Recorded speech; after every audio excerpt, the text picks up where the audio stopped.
আসসালামু আলাইকুম প্রিয় শিক্ষার্থী বন্ধুরা, তোমাদেরকে ইজি লার্নিংয়ের পক্ষ থেকে স্বাগত জানাই। আজকের ভিডিওতে নবম শ্রেণীর ইসলাম শিক্ষা বইয়ের পৃষ্ঠা নাম্বার ৭২ এর সমাধান করে দিচ্ছি। এখানে লক্ষ্য করো, প্যানেল আলোচনা, আল কুরআন পৃথিবীর সর্বশ্রেষ্ঠ গ্রন্থ। কুরআন হাদিসের নির্দেশনা আমি বা আমরা যেভাবে অনুশীলন করতে পারি, উল্লেখিত শিরোনামগুলোর আলোকে তোমরা শিক্ষকের নির্দেশনা মোতাবেক প্যানেল আলোচনা করে উপস্থাপন করো। এখন আমরা সে কাজটুকুই করব। উল্লেখিত শিরোনামের আলোকে শিক্ষকের নির্দেশনা মোতাবেক দলে বা প্যানেলে বিভক্ত হয়ে আলোচনা করে তা উপস্থাপন করা হলো।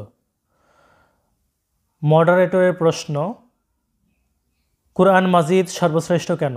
আলোচকের উত্তর, আল কুরআনই একমাত্র গ্রন্থ যা যাবতীয় বিকৃতি ও ভুল ত্রুটি থেকে মুক্ত।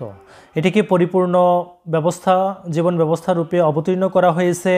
মানব জাতির বর্তমান ও অনাগত কালের যে সব সমস্যা ও প্রয়োজন দেখা দিবে, তার সব কিছুরই মূলনীতি কুরআন মাজিদে উল্লেখ করা আছে।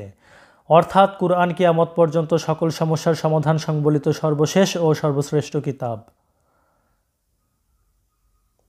মডারেটরের প্রশ্ন দ্বিতীয়টি, কুরআন ও হাদিস মেনে চলা উচিত কেন? উত্তর, ইসলামী শরিয়ার মূল উৎস হচ্ছে আল কুরআন ও হাদিস। আল কুরআনে যে সমস্ত বিষয়ের ইঙ্গিত করা হয়েছে, হাদিসে তার সম্পূর্ণ ব্যাখ্যা করা হয়েছে। আল কুরআন মানব জীবনের সকল সমস্যার সমাধান দিতে সক্ষম।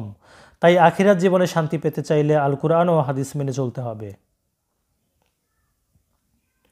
মডারেটরের তৃতীয় প্রশ্ন, আল কুরআন কেন বুঝে পড়তে হবে? আলোচকের উত্তর, আল কুরআন ও হাদিসের নির্দেশনা ভালোভাবে বুঝতে হলে কুরআন ও হাদিস অর্থসহ বুঝে পড়তে হবে এবং সে অনুসারে আমল করতে হবে। তো প্রিয় শিক্ষার্থী বন্ধুরা, যদি ভিডিওটি ভালো লাগে শেয়ার করে দিও। ধন্যবাদ সবাইকে সাথে থাকার জন্য।